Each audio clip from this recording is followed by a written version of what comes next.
चौड़ा, जितना ये संसार इससे भी ज्यादा चौड़ा मैदान है, उसमें खड़े हो गए। तो वहां रचना ये तो मृतलोक में 5 तत्वों की है, जल पृथ्वी अग्नि वायु आकाश, और वहां लिंग तत्व की रचना है। 10 इंद्रिया है, चतुर्संताकरण और मन, रजोगुण तमोगुण सतोगुण।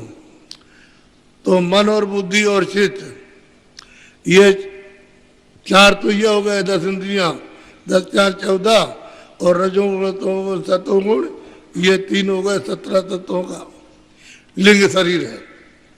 वो इससे सुपुरियम, यानी ये तो कष्टदायक है, उसमें ये बीमारी नहीं, लिंग शरीर में ये बीमारी नहीं, इस रकम के भोग नहीं है, ऐसी दवा नहीं खाते हो।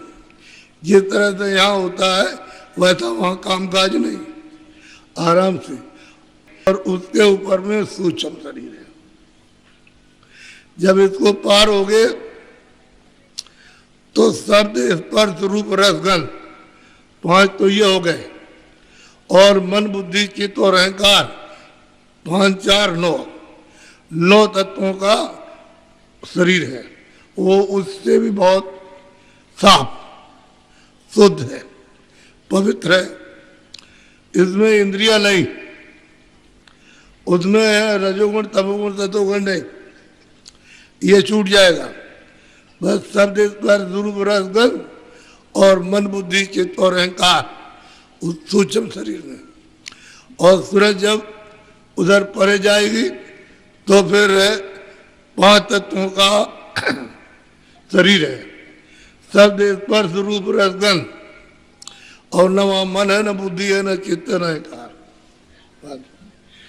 और वो जब ऊपर उधर उतरेगी तो उसके ऊपर कोई शरीर नहीं, तो शब्द रूप हो जाती है। यही जो आंखों के पीछे ये बैठी हुई है तुरंत जीवात्मा, इसको रूह कहते हैं, सोल, यही फिर शब्द रूप हो जाएगी। शब्द ही शब्द मिलकर शब्द में मिलकर के शब्द रूप हो गई। अब इसके ऊपर में कोई मोटा तत्व नहीं है, यहाँ लाने का कोई मोटा तत्व नहीं, उसमें ये मिल गई। और वहाँ मानसरोवर में इस संसार के करोड़ों गुना क्या, अरबों गुना बड़ा मानसरोवर तालाब है। कह दो तालाब में, लेकिन अरबों गुना बड़ा, उसमें सब सूरतें स्नान करती है।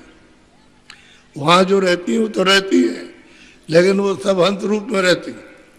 जब स्नान किया तो इसी सूरत का, जो दोनों आंखों के पीछे बैठी, इसी सूरत का, इसी जीवात्मा का, इसी रूह का 12 ईश्वर से यानी खुदा से ज्यादा प्रकाश हो जाता है, 12 गुना ज्यादा रोशनी, 12 गुना ज्यादा लाइट इस सूरत की हो जाती है जो यहाँ आज बैठी है। ये तत्वों में लाकर कमजोर कर दी गई और प्रकाश इसका बढ़ गया, प्रकाश बढ़ गया इसका, और फिर बिल्कुल एकदम छोटी हो गई। जब दोनों आंखों के पीछे बैठी तो और भी छोटी, क्योंकि इस पर पाप पुण्य की गंदगी लग गई, तो बिल्कुल एकदम से आलोप हो गई गंदगी में। अब ये नहीं पता है कि हम क्या है, कुछ नहीं मालूम। तो इसका पता महापुरुषों ने सब लगाया, और महापुरुषों ने देखा, तब इनसे कहा कि भाई तुम तो दरवाजे, और तुम ये सब कहा क्या करते? अमूलक निधि, अमूलक जवाहरात, जो सोना चांदी और ये सब मिट्टी है, और वो अमूलक जवाहरात जो चेतन है, उसको प्राप्त करना चाहिए, जो सर्वदा जीवात्मा की सूरत की रक्षा करे, रखवाली करे। तो अपने को पता ही नहीं, इसमें लगे हुए, काम में, क्रोध में, लोभ में, मोह में, आशा में, तृष्णा में, इसमें काम, लोभ, अहंकार, इसमें फंसे पड़े हो। यही खाने पीने में, इसी में ढूंढते हो कि इसको गाली देंगे तो इससे मिल जाएगा, इसको मार देंगे तो इससे कुछ मिल जाएगा, और इससे कुछ ले लेंगे तो कुछ मिल जाएगा। यही सब आनंद की खुराक फिराक। लेकिन यहाँ कुछ भी खुराक लो और कुछ भी मतलब ये उपाय करो, यहाँ है ही नहीं। बहुत आपने आंखों से देखा, लेकिन फिर भी तमन्ना होती है और मिले देखने को। यहाँ तो अच्छा नहीं है, लेकिन और जगह अच्छा होगा। सुनने को आप बहुत गाने बजाने आपने सुने, लेकिन उसमें कुछ है नहीं, तो आपकी इच्छा होती हो। बहुत तरह के आपने यानी व्यंजनों के स्वाद लिए, लेकिन अभी तक यही कामना है कि और जगह कहीं है। हर तरह की आपकी वासना चारों तरफ दौड़ रही है, वहाँ मिल जाएगा, वहाँ लही भी दौड़ोगे, यहाँ लहर, वो आनंद नहीं। आनंद जब मिलेगा अपने निजी घाट पर दोनों आंखों के पीछे आकर यहाँ बैठोगे और यहाँ से शुरू करोगे, तब मिल जाएगा। वो भी आपके साथ कोई जानकार चाहिए, जो जानने वाला, ऊपर जाने आने वाला, वो तो ले जाएगा, और जो जानता नहीं वो कुछ नहीं करेगा। तो आपको तो बगैर मांगे और बगैर इच्छा जगे हुए, और आपको तो मतलब घेर घार कर, और ये जबरदस्ती दिया जा रहा कि तुम अपनी चीज ले लो, अपना धन ले लो। यानी आपकी इच्छा नहीं थी, ये नहीं जानते थे कि हम क्या चीज हमको मिलेगी, कुछ नहीं, और तुम कुछ लेने भी नहीं आए थे। ऐसे आए सुन करके क्या कि हमारे कष्ट दूर हो जाएंगे, तकलीफ दूर हो जाएगी, बाबा जी के पास जाएंगे, कुछ आशीर्वाद, कुछ दुआ मिल जाएगा। दुआ आशीर्वाद तो तब मिल जाए, लेकिन तुम आशीर्वाद लेते कब हो? दुआ कब लेते हो? दुआ अगर तुम्हें मिले तो फेंक देते हो, तो फिर तुम्हारे पास तो कुछ रहता नहीं। जब तुमने फेंक दिया तो फिर क्या रहेगा? जो बताते हैं कि तुम इस तरह से रखो, दुआ को रखो, आशीर्वाद को, तो तुम्हारा लाभ करे, तो बढ़ते बढ़ फेंक दिया। तो रोकथाम करने वाला कोई तुम्हारी है नहीं, जो बताए रोकथाम करे। इसलिए जो चाहते हो वो करते हो। एक मजदूर है, मजदूरी करता, मालिक आया, उसने कहा देखो ये काम है, ये आप दिन में कर देना, अच्छी बात। वो तो चला गया, तो अपना बस चुपचाप अपना बैठा सोया। शाम को जब मालिक आने को हुआ तो पड़ुआ उठाया, खोदने लगा। उसने कहा भाई हम तो तुमको काम दे गए थे, तो तुमने तो कुछ नहीं काम, सही काम का उतना किया। यानी चोरी की, झूठ बोला, धोखा दिया, काम चोरी, और कहता पैसे दे दिए पूरे, पैसे में कोई कमी नहीं, काम कुछ नहीं। तो अब चोरी की भावना, काम चोरी की, लोग सबके सब करने लगे कि ये हम नहीं करेंगे, पैसे पूरे चाहिए। तो बताओ बरकत तुमको कैसे मिलेगी, दुआ कैसे मिलेगी? जब आप काम नहीं करते हो और चाहते हो कि हमको पूरा मिल जाए, तो कैसे मिलेगा? अगर मिल भी जाएगा तो तुम्हारा खत्म हो जाएगा, उससे तुम्हें लाभ नहीं मिलेगा। तो ईमानदारी मेहनत के साथ, तो आपने काम तो छोड़ दिया, अब बरकत नहीं मिल रही है। तो महात्मा किस बेसिस पर, किस आधार पर आपको दे? रखने का तुम्हारा जो बर्तन है वो तो रखने का है ही नहीं। बर्तन तो आपने बहुत ही अति गंदा कर दिया, तो उसको थोड़ा मांजने की जरूरत है। तो जब आप जानते ही नहीं कि कहाँ की मजाई करे, सफाई करे, तो कैसे? तो अतिशय रगड़ करे जो कोई, इधर दरवाजे पे बैठ करके अतिशय रगड़ करे जो कोई, अनल प्रगट चंद्र से हो। जब इधर में जो अंधेरा है, आंख बंद है, कान बंद है, नाक का बंद है, इधर में जो रगड़ करता, तो वही रगड़ से फिर कहते ज्वाला, कर्म तो साफ हो जाएंगे, यानी कर्मों की सफाई होगी, तो एकदम से झलक आने लगी। तो जो महात्माओं ने कहा कि थोड़ा सा बर्तन अंतःकरण है, उसको तो जरा साफ हो जाने दो, तो कुछ नहीं, इनको कुछ पता ही नहीं अंतःकरण का, तो ये सब लेते हैं यहाँ। अब इनको अभी तो बताया कि भाई अंतःकरण तो इधर है, ये हृदय तो, दिल तो, हार्ट तो इधर है, ये इधर कहाँ से आया? कर्म सब इधर जमा होते, जहां पानी कभी जाए नहीं, तुम दिन भर डूबे रहो नदी में या कुएं में डूबे रहो तो पानी वहां नहीं जाएगा, ना वहां कोई जहर जाएगा, ना वहां कोई तलवार जाती, अग्नि भी नहीं जाएगी, अग्नि तो नीचे तुम्हारे हित को जला देगी, वहां नहीं जा सकती अग्नि, छू करके भी नहीं जाएगा। ऐसी जगह उसने तुम्हारे पाप और पुण्यों को रखा, और तुम किसी महात्मा से नहीं पूछते हो कि हम ये पाप और पुण्य हम किस तरह से इसको जलाएंगे। वो जुक्ति दे तो उसको करो जल्दी में, तो जल्दी हो जाए काम, तो आपको समझ में नहीं आता। इसलिए तुम बड़े भाग्यशाली हो, तुमको अचानक ये चीज नर नारियों को पकड़ा दी गई कि अब जरा सा थोड़ी सी तुम मेहनत करो, ये रगड़ करना रगड़, थोड़ी सी तुम करो थोड़ी हम करें, तो जल्दी ही कृपा हो जाए। अब तुम अगर सचेत हुए और विवेक हुआ तब तो लग गए, तब तो काम हुआ, और इधर से लिया उधर धर दिया, ताके में जाकर के धर दिया, भूल गए। जब कभी मिले तो पूछा भाई तुमने कुछ याद किया, कुछ किया, कह रहे हम तो सब भूल गए, हमने तो कुछ ना भजन किया ना हमने ध्यान किया, हमको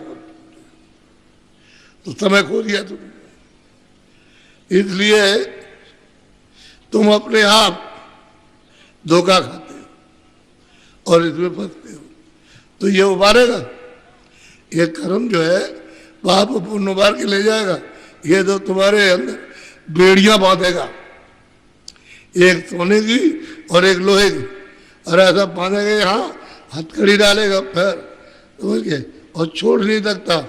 तो जो पुण्य करेगा उसको सोने की बेड़ी, और जो पाप कर्म करेगा लोहे की, बस देगा और डाल देगा यहाँ 84 में ले जाएगा नरकों में, और फिर तुम्हारी अच्छी तरह से पिटाई करेगा।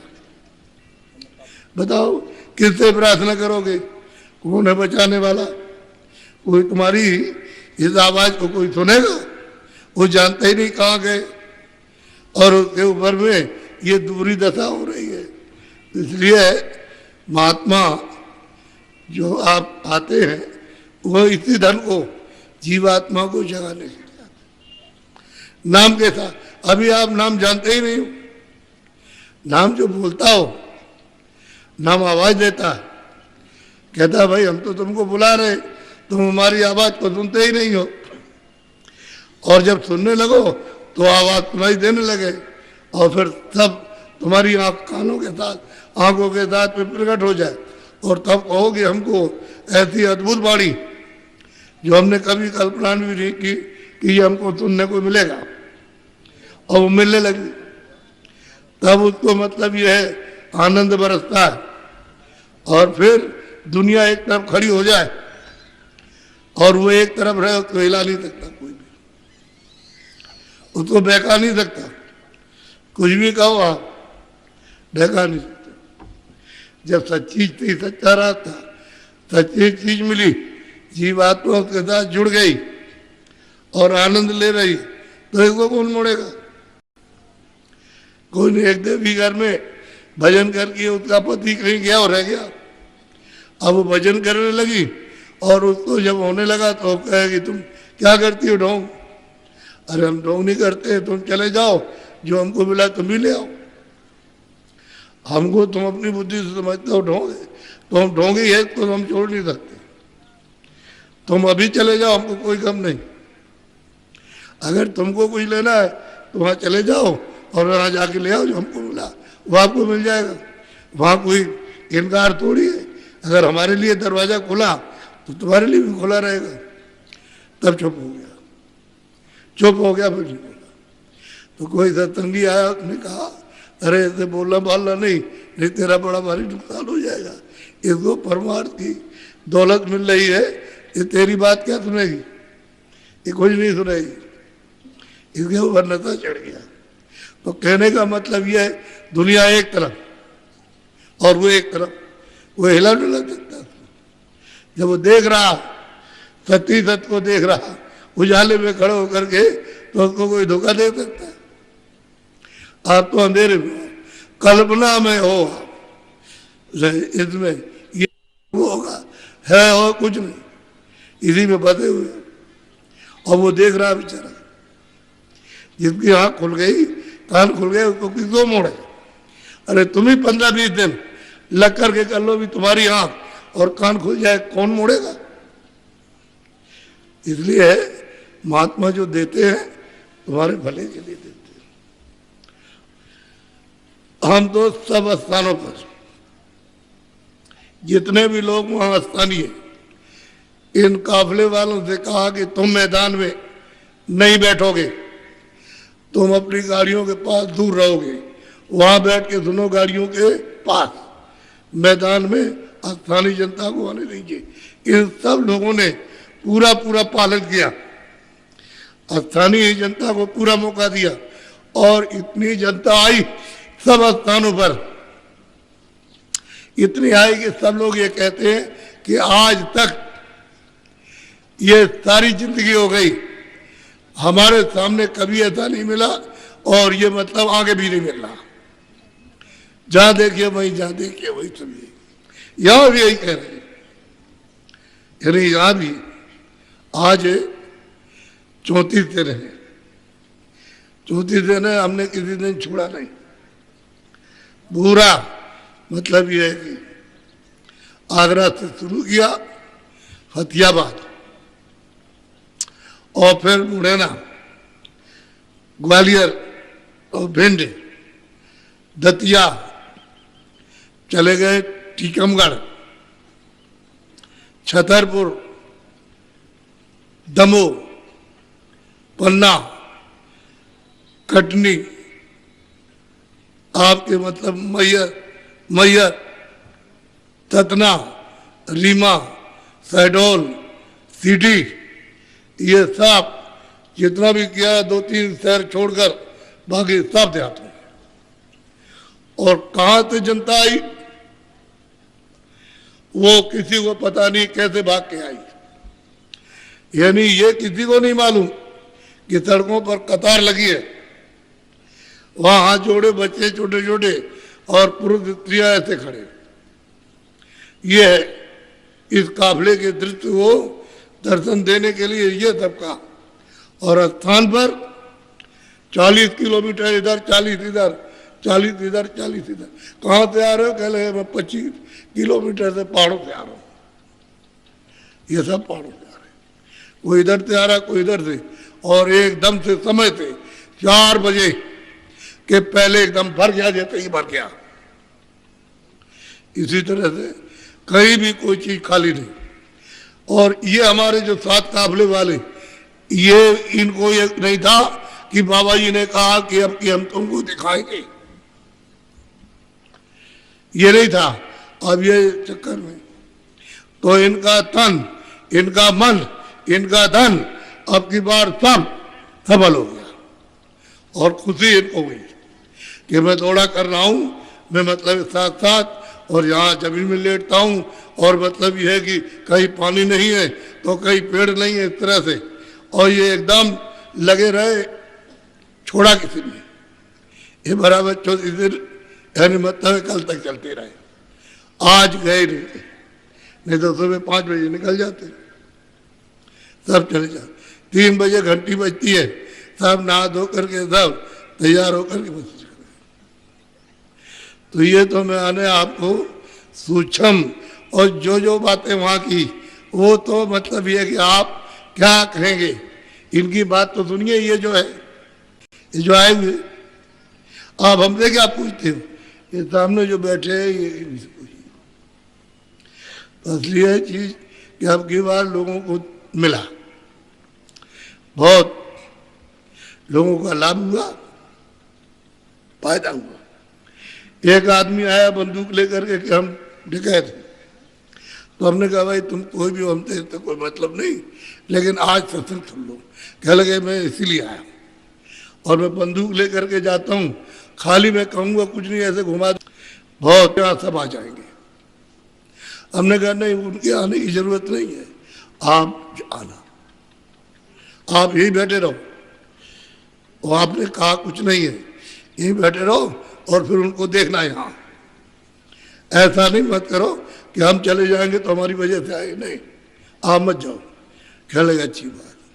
तो वहाँ रहा और एकदम से जब भीड़ आई तो हमने पूछा उनसे, हमने तुम्हारी वजह से आए, तुम गए थे बुलाने? कह लगे हमने गए। तो फिर कैसे आए? तुम ईश्वर के मतलब काम में दखलंदाजी कैसे कर सकते हो यार? तो कह लगे ये बंदूक रखी, अब आज तो ये काम कभी नहीं करो। जब सत्संग सुन लिया और उसको नामदान दिया और बताया, उसको कह लगे ये बंदूक धरी, अब नहीं कर।